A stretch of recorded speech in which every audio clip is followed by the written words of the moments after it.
kita ke keluargaannya emang ini banget sih lekat banget sih kita satu sama lain tuh emang bener-bener yang rindu banget banget pengen banget ya. Iya rindu banget.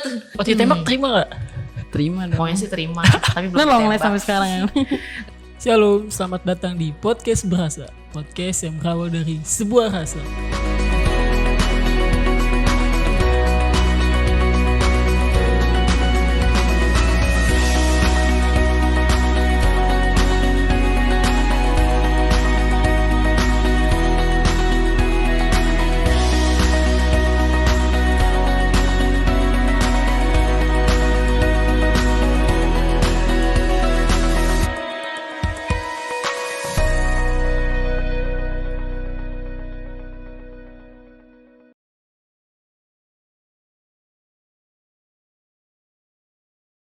Nah, kali ini tim Berasa kedatangan tamu nih, teman-teman dari GKI Pulau Mas. Halo. Hai, Halo. Apa kabar?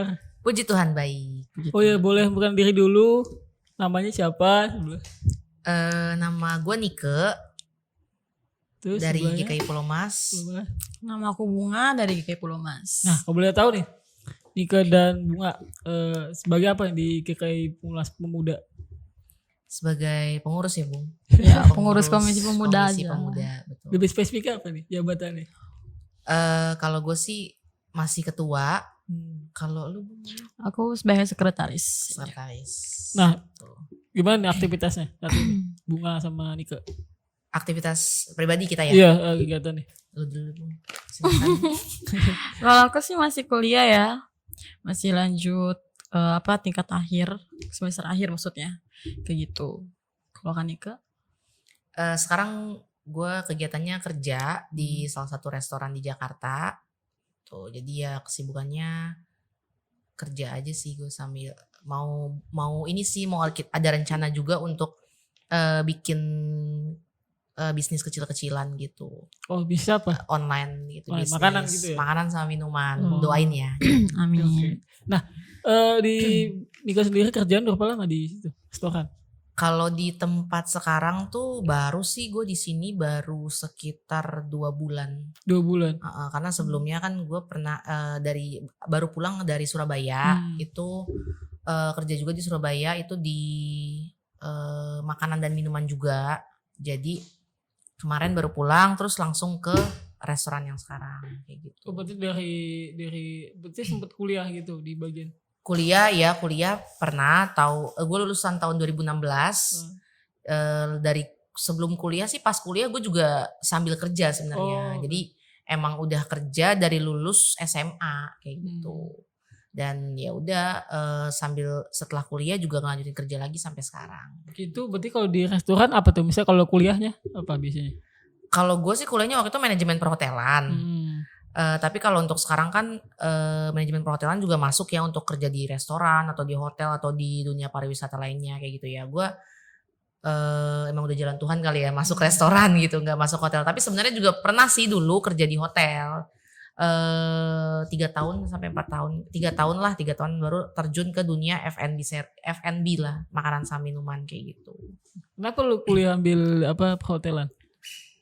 Bukannya setahu gue tuh dulu mahal kan kalau perhotelan tuh ya? Kalau di kampus gue itu nggak terlalu mahal sih, per bulan dia lumayan lah harganya, masih dibilang masih murah lah gitu. Itu karena SMK-nya gue itu di jurusan perhotelan juga, makanya gue nggak mau ngelanjutin ke perhotelan, jadi manajemen hotel di kampus yang di daerah Kalimalang gitu. Gitu sebenarnya sih dari cuman untuk nyambungin aja sih sebenarnya ya. Tapi memang mungkin udah rencana Tuhan kali, memang ya digiring seperti itu gitu sampai sekarang ke titik ini gitu. Gimana rasanya kerja di perhotelan? Maksudnya di bidang yang restoran atau hotel? Asik sih, asik banget. Bisa ketemu banyak orang itu yang emang gue pengen banget sih, emang yang gue seneng juga ya kalau ketemu banyak orang.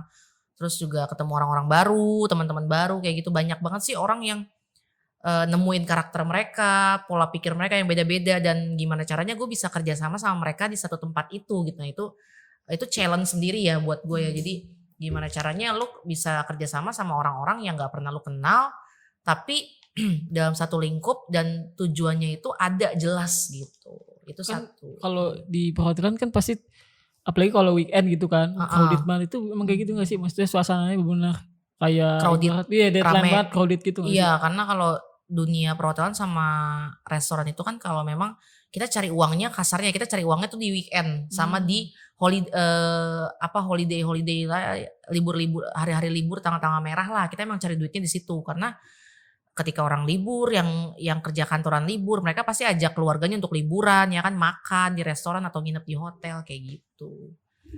Jadi kita nggak bisa libur di hari tanggal-tanggal merah, itu dia nggak enaknya sih sebenarnya. Gitu. Nah kalau kan situasinya pandemi nih. Lagi pandemi. Nah itu gimana tuh dunia pariwisata, apalagi kan perhotelan pasti kena dampak loh. Mungkin kita ngomongin restoran aja kali ya, karena kan gue kerja di restoran kan. Restorannya maksud gue restoran itu. Jadi emang terdampak banget kalau dibilang sih. Omset restoran gue malah sekarang tuh turunnya tuh sekitar hampir 50% dari omset sebelum pandemi ya. Jadi emang terdampak banget, tapi ya puji Tuhan sih masih ada aja yang makan. Tapi kalau weekend masih rame, tapi ramenya tuh nggak kayak dulu gitu, nggak kayak yang rame crowded banget, nggak. Paling cuman ya rame-rame, trafficnya terukur lah gitu. Kalau dulu kan bisa dibilang nggak terukur banget yang namanya restoran ya kan. Kalau rame-rame banget, waiting list banyak kayak gitu. Jadi ya kalau kita kerjanya tuh di weekend kita nggak ada libur. Pokoknya kita kerja terus lah pokoknya. Cari cuan terus lah pokoknya di weekend tapi gitu. Pas lu pandemi itu lu sempet ini gak? Maksudnya tapi sempet pas waktu pandemi lu sempet masih kerja tuh? Iya, di rumah kan kerja? masih kerja waktu itu gue di Ismaya, salah satu brandnya People's Cafe. Ya, di People's Cafe itu gue di situ, tapi gue sempat dirumahin juga sih di situ. Nah di situ gue dirumahin, akhirnya gue bikin bisnis kecil-kecilan, cistik pandemi, ya kan? Namanya cistik pandemi. Sorry kalau agak promosi dikit ya. Pokoknya itu gue jualan sih sampai sekarang gitu. Tapi ya karena pandemi, jadi balik lagi gue promosinya kayak dimulai dari awal lagi sih sebenarnya, karena kan ya karena pandemi itu kan. Terus kan masih tetap kerja? Masih berjalan cistiknya gitu. Nah kalau Bunga nih, kuliah tadi semester apa akhir ya? Semester akhir sih. Ngambil apa kuliahnya? Kalau aku jurusan teknik arsitektur. Sebenarnya bukan teknik juga sih. Dia termasuk seni iya, tapi teknik juga iya gitu loh. Kenapa ngambil itu? Kan arsitek. Maksudnya gue gak, kalau gue jangan sih liat cewek ambil arsitek, biasanya cowok ya. Jadi barbar ya. Ya gimana ya? Pertama karena mama sebenarnya suka fashion awalnya, itu sebenarnya pengennya fashion design. Tapi karena fashion itu nggak didukung sama keluarga, katanya ngapain ambil fashion, mau jadi apaan, ujungnya cuma bikin baju kayak gitu kan, kayak apaan sih, lo nggak tahu. Padahal bikin baju juga banyak duit loh. Iya, bahkan sekarang tuh ya, sekarang zaman banyak bikin masalah, banyak. Iya, sekarang tuh zaman pre-loft, thrifting, oke kan, semua orang tahu lah. Sekarang tuh lagi zaman banget kan. Sekarang kayak ya udah, kira terus papa itu kan teknik sipil, insinyur teknik sipil. Jadi bingung juga kan. Tapi padahal aku sukanya tuh kayak biologi gitu. Tapi bingung kan. Awalnya pengen itu, terus pengennya jadi apa? Tadinya pengen ambil bedah, karena aku suka lihat darah-darah gitu kan. Tapi akhirnya nggak boleh juga. Karena kotor kotor. darah biru manusia lah intinya. Ya. Gitu. Tapi karena ya lumayan mahal ya, jadinya nggak bisa. Akhirnya ya udah aku cobalah. Saya iseng-iseng aja sih ambil arsitektur. Terus yang kedua itu ternyata ambil manajemen kehutanan. Tapi kayak manajemen kehutanan ada kimianya segala macam kan, kayak udah mungkin enggak. Tapi keterima arsitektur. Tadi keterima di 3 universitas, semuanya beasiswa. Tapi aku ambil itu di salah satu swasta lah intinya kan aku ambil. Udah akhirnya aku milih itu gitu loh. Jadi mungkin awal dari suruhan keluarga, tapi ya udah baik-baik ini ke jalan Tuhan. Tapi maksudnya lu nyaman di situ, maksudnya ngambil arsitek? Ya puji Tuhan nyaman sih ya. Nyaman. Jarang loh ada anak yang mau ngikutin kemauannya keluarga. Masa sih? Hebat dia. Emang iya? Ya maksudnya lu kayak diarahin gitu kan Bung, sama nyokap atau bokap atau keluarga lu. Jadi ya terkadang kan kita apaan sih ngarang-ngarang gitu, gue udah gede gitu kan. Ya menurut gue jarang ada yang mau aja gitu. Banyak yang berontak maksudnya. Ya banyak yang berontak, benar. Tapi lu hebat sih Bung. Mungkin harus didikannya kali, maksudnya kalau gue sih mungkin kalau zaman gue juga dulu diarahin sih, maksudnya kalau gue pribadi juga lu diarahin orang tua. Mungkin kalau sekarang kayak gitu, kalau anak sekarang kayaknya udah harus futuristik pikirannya gitu loh. 10 tahun 20 tahun ke depan harus jadi apa. SMP aku udah mikir gitu. Bahkan ntar lo jadi punya cucu, lo bakal punya pensiun gaji berapa. Serius lu udah mikir lu udah punya coy. cucu? Jadi Parah pas gue sih. pensiun umur 60, anak gue mungkin udah mau kuliah dan gue bakal menikah. Jadi mungkin 15 tahun ke depan gue hitungan berapa sehingga anak gue yang kedua ketiga masih bisa kuliah tuh. lu udah tipe yang udah punya planning gini-gini Iya ya? gitu. Sampai segitunya kan gue juga pusing waktu gue SMP SMA mikir gitu ya. Gue nikah belum, kuliah belum udah mikir cucu coy. Kan wah gila. Capek mikir. Sampai segitunya ya. Emang gitu didikan. Gila lah. Tapi bagus sih, emang ada bagusnya. Tapi gimana Bagusnya. skripsinya sekarang? Misalnya jatuh kan pas pandemi Belum gini loh ya? masuk jatuhnya tuh jadi kalau teknik itu harus proposal dulu baru ke skripsi gitu loh. Nah jadi kalau proposal udah di ACC baru bisa ke skripsi gitu loh jatuhnya. Ada magang Karena gitu gak sih kalau itu? ada kalau misalnya magang. Nah tapi kalau maksudnya sebelum proposal harus magang dulu kan. Jadi kalau magang udah kelar bisa proposal gitu. Nah itu bisa dilewatkan lah. Soal pengetahuan nih gue pengen tahu. Bedanya sipil sama arsitek apa sih? Karena Sipil. setahu gue tuh kayak maksudnya lingkup kerjanya kayak hampir sama gitu deh. Iya sama-sama ya jadi kuli. Bedanya apa bedanya? Sipil sama arsitek. Kalau bedanya mungkin sipil itu lebih detail. Misalnya kita bangun suatu ruang, sipil itu bisa hitung pasirnya, batu batanya, berapa berat betonnya, berapa K gitu kan misalnya. Tapi kalau arsitek lebih ke desain. Ada desainnya. Mungkin kita belajar struktur juga ada fisika bangunannya, tapi kita nggak terlalu sedetail orang sipil gitu. Mereka bikin jalan tol segala macam, bekerja sama dengan arsitektur landscape. Tapi kalau kami lebih ke desain bangunannya gimana. Gitu. Nah kalau Bunga lebih kemana? Arsitek ya? Aku lebih suka ke resort sih sebenarnya. Apa? Resort. Di situ? Dan juga kayak Desain resort gitu. Desain Dan resort. aku lebih suka kayak mungkin tau gak sih kayak halaman yang luas tuh kalap golf mungkin kayak gitu-gitu. Yang sederhana tapi bikin orang tuh sejuk hatinya gitu. Kenapa ngambil ke lebih tadi desain resort itu kenapa? Aku lebih suka filosofi yang ambil dasar tropis klasik. Susah gak? Banget coy. Iya. Karena klasik itu baik sejarahnya. Kalau modern gak terlalu. Modern lebih ke desainnya harus kayak gimana, simple tapi budget rendah gitu. Di arsitek sendiri tapi udah susah gak jurusannya? Gimana ngomongnya ya? Sebenarnya susah sih lumayan, tapi lebih banyak tugasnya itu yang bikin menderita. Tapi lu suka gitu yang pengen lo ambil itu? Ya, lumayan lah. Tapi lama kelamaan kan harus dinikmatin juga. Nah tadi sekilas dari aktivitas dari Nika sama Bunga. Nah mungkin teman-teman kenapa sih gue tadi soal nanya aktivitasnya. Nah kali ini gue gak lebih lanjut soal pribadi tapi lebih kegiatan dari teman-teman Nika dan Bunga yaitu di Komisi Pemuda.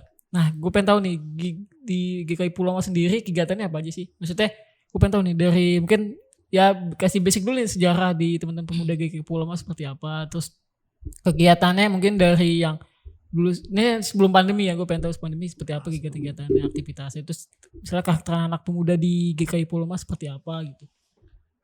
Siapa mau jawab? Siapa yang ingin Gue. Ya, kalau pemuda GKI Pulau Mas sendiri kita basicnya itu kita jumlahnya tuh kita nggak terlalu banyak sih sebenarnya. Beda sama GKI atau gereja-gereja besar yang lain yang anak-anak pemudanya mungkin bisa sampai puluhan, mungkin bisa sampai ratusan ya kan, yang kalau retret tuh bisa sampai 5-10 bisa iya banyak banget lah pokoknya kayak gitu. Nah kita satu aja masih kosong-kosong gitu. Kita nih kalau boleh jujur 20 aja kita nggak nyampe Bu. Kalau yang aktif enggak? Yang aktif nggak nyampe ya. Tapi kalau misalkan pemudanya ada sih 20 orangan. Tapi kalau untuk yang aktif ya paling 10 kayak gitu. Tapi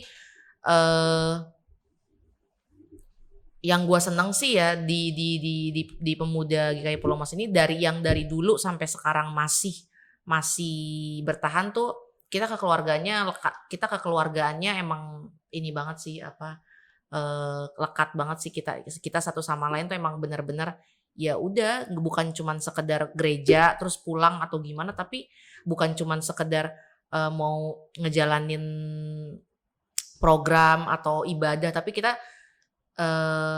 lebih ke gimana sih kenal diri kita, mengenal teman kita masing-masing sampai ke dalam-dalamnya gitu loh. Lebih Maksudnya intim sampai lah. lebih intim banget sih kita itu. Memang kekurangannya ya di jumlah ya, jumlah kita memang nggak terlalu banyak, tapi dari kekurangan itu ya udah kita mencoba untuk nyari nih apa sih kelebihannya. Kelebihannya menurut gua kita bisa benar-benar intim banget sih satu sama lain kayak gitu. Jadi kalau misalkan ada yang gimana kita bener-bener langsung udah yaudah yuk kita kesana langsung gitu Gak loh perlu maksudnya. kode, gak perlu kode. Gak perlu kode bener kata Bunga, langsung nggak tahu perlu- lah. langsung tahu gitu. Oh pengen ini nih.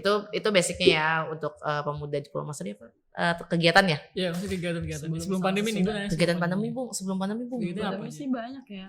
Apalagi pemuda kita karena terbatas, jadi SDM pemuda kita itu banyak dipakai untuk kegiatan gereja kita. Contohnya kayak misalnya panitia Natal nih, ambil dari pemuda. Panitia Pasca nih, pemuda lagi gitu. Tapi memang dirombak sih, ada yang kerombaknya tuh maksudnya bagian-bagiannya gitu loh. Kalau misalnya seksi ini, misalnya biasanya di si A, biasanya si A pindahin ke seksi ini gitu. Tapi selalu dipakai jadi jatuhnya. Gak pernah ada yang nganggur kalau misalnya aktif. Itu bagus sih. Jadi kalau bahkan udah ada yang tahu apa ya jatuhnya kayak kekeluargaan tadi sih jatuhnya. Bahkan udah sebut nama, kayak gak perlu ditawarin langsung didaftar kayak gitu ke Warta.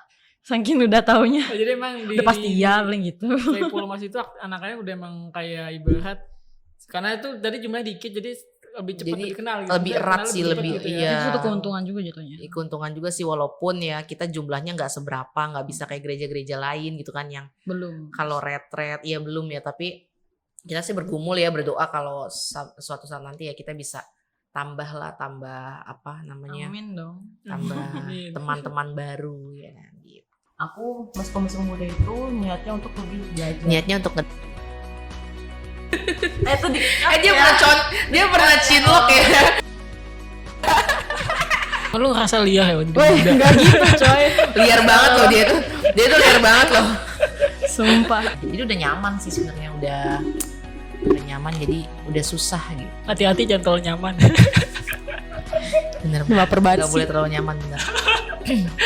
Jangan sampai nolak lah ya, kalau pelayanan kalau udah dipilih ya udah itu kan bukan suatu kebetulan kan untuk kita melayani Tuhan gitu.